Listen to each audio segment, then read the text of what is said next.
Cette vidéo est une présentation de...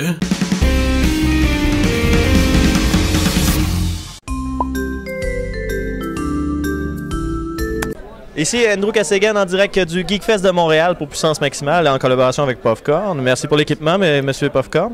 Et en compagnie de Deux Folles et un Banjo, comment ça va, mesdames? Ben, ça va super bien. En fait, on a passé une belle fin de semaine, René. Oui, c'était vraiment cool, le Geekfest. J'étais agréablement surprise.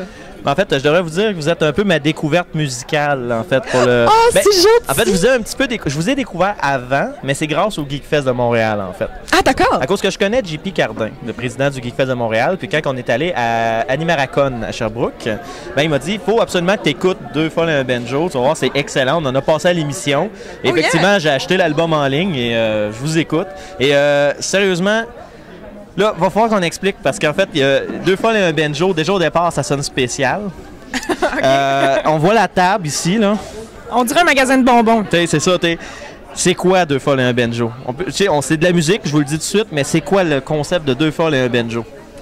On est un groupe qui fait de la musique, puis on a tranquillement commencé à faire autre chose que de la musique parce que on avait la possibilité de le faire. Donc, de la vidéo, des...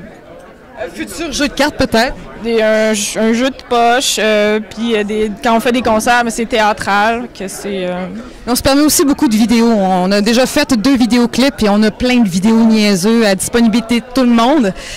Le camp Deux Folles et un Banjo en fait partie.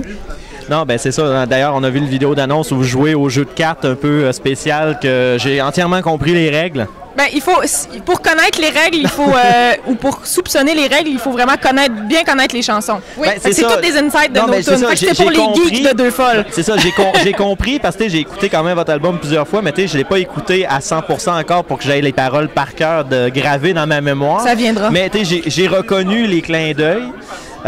Les références et tout ça. Premièrement, un furet, un panet, ça, je l'ai compris tout de suite, là, mais, juste pour vous donner une idée, pour vous mettre en considération...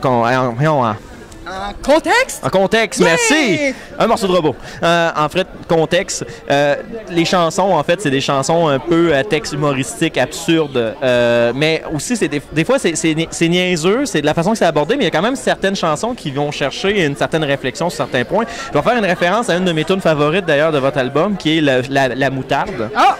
Qui est la chanson qui... Et voilà. Voilà, moutarde. Réunis. La chanson qui décrit à quel point c'est plate, la vie d'un pot de moutarde, parce qu'on voit son ami Ketchup se vider plus vite. C'est exactement. Mais d'où vous vient ces idées-là de faire une chanson sur la vie d'un pot de moutarde et à quel point c'est important de consommer ces condiments au même rythme? D'où vient cette idée-là? Avouez, c'est une bonne question. En fait, au départ... Oui, moi, je m'en rappelle. À un moment donné, on était à ma table de cuisine, puis on était en train de déconner sur la moutarde, puis à faire des bacs vocales sur moutarde. Puis à un moment donné, René qui me dit « Hey, ce serait le fun à un moment donné de dire ça. René, je te promets qu'on va gueuler moutarde sur scène à un moment donné. » Moutarde, quelle vie de marde! Souvent, là, c'est comme... J'aurais envie de... Genre, crier, justement, quelle vie de marde sur un stage, vu qu'on fait de la musique. Genre, qu'est-ce que j'aimerais comme crier, qu'est-ce que j'aimerais voir genre, se concrétiser. Puis des fois, les chansons viennent comme ça. Des fois, c'est juste comme quand on se fait rire nous-mêmes, genre... En fait, c'est le meilleur filon. T'sais. Quand une éclate de rire, là, ça veut dire qu'on est à la bonne place. C'est ça. Après ça, il faut juste aller chercher le diamant dans le produit brut. Ouais. On fouille, puis on travaille les harmonies, les textes pas mal fort. Là. Et sinon, Deux Folles et un Banjo, comme je connais votre album Deux Folles et un Banjo, que moi j'ai acheté en ligne sur c'est Bandcamp, je pense, sur l'endroit où vous le distribuez. Il y a des copies physiques qu'on voit ici, là, qu'on peut avoir. Est-ce que c'est le seul album que vous avez? Est-ce que vous en avez d'autres qui s'en viennent, d'autres projets? C'est quoi qu'on peut trouver, en fait, au niveau de produits Deux Folles et un Banjo? On adore les produits dérivés, d'abord. Oui. Mais bon, côté album, c'est notre premier album, l'Apocalypse.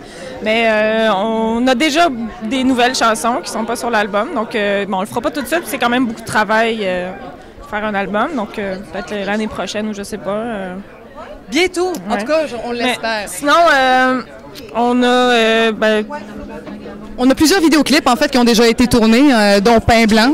On a plein de macarons aussi. J'ai pas ma cravate. On a plein de macarons. Pour le Geekfest, on voulait imprimer des cartes de Noël, 2 folles et un banjo, mais ils sont pas prêts. Plus tard. Prochain Geekfest. En fait, je dirais que le concept, faudrait quasiment vous en ayez à un événement du 31 octobre. Oui. Ça titrait avec les paroles de la chanson de Noël. Tu sais, ce sentiment qu'on ressent tous quand on va dans un centre d'achat le jour de l'Halloween et qu'il y a les sapins de Noël dans le centre d'achat. Mais attends, là, c'est même plus vrai, là, parce qu'ils attendent même plus l'Halloween pour mettre des trucs de Noël sur tablette. La semaine. Il commence au début de la semaine. Non, c'est quelque chose. C'est une belle psychose, hein, quand même, Noël. Oui, ben c'est ça. La prochaine étape, c'est que tu vas aller au centre d'achat le 31 octobre et les chants de Noël vont avoir commencé. C'est la prochaine étape. Je suis pas sûre. Moi, je pense que ça va être Noël à l'année. On a déjà quand même le Noël du campeur, déjà. Moi, je dis Dieu, ayez misère, miséricordieux. Miséricorde, Seigneur! Exactement. Puis là, je sais qu'il y avait un show Geekfest que j'ai malheureusement manqué. Vous en avez un au party de fermeture ce soir. Mais sinon, est-ce que vous avez d'autres spectacles que vous avez déjà des dates où, mettons, quelqu'un qui est pas là actuellement, qui écoute la vidéo de la semaine prochaine et qui peut pas se pointer au show de fermeture et qui dit, ben là, moi, j'ai été sur Internet, je suis curieux, je veux les voir en show. Y a-tu déjà des shows prévus prochainement? Non, on n'a pas de show. On va plutôt se concentrer sur faire des vidéos cet hiver. Oui. Ben c'est ça, en fait. De Noël. De Noël, naturellement. Ah ouais, c'est important. Parce que c'est ça, à un moment donné, on s'est dit, les tunes de Noël, on était cœurés de les entendre. C'est toujours les mêmes. Mais nous autres, on va en faire version 2 folles. Donc, c'est des chansons qui n'existent pas, qu'on crée de but en blanc pour Noël. Bon, là, je sens que je vais voir mes chansons qui vont rouler pendant le temps des fêtes chez nous. J'aurais pas le choix. Ça s'en vient, c'est ça dans pas trop long. Mais on s'est surtout concentré à faire des vidéos. Comme là, tu veux, on a fait le lancement d'album L'Apocalypse ce printemps. Oui. On a également lancé le vidéoclip de Pain Blanc. Il n'y a pas si longtemps, on a sorti Furet, un panais, un très très beau gilet, qui a été traduit en langage des signes. Je suis curieux. Il faut aller voir absolument. Mais c'est ça, donc on travaille beaucoup sur les vidéos, sur des niaiseries finalement qu'on va enregistrer sur Internet. Déjà à la base, avec les paroles de vos chansons, vous avez déjà du bon contenu vidéo que vous pouvez faire.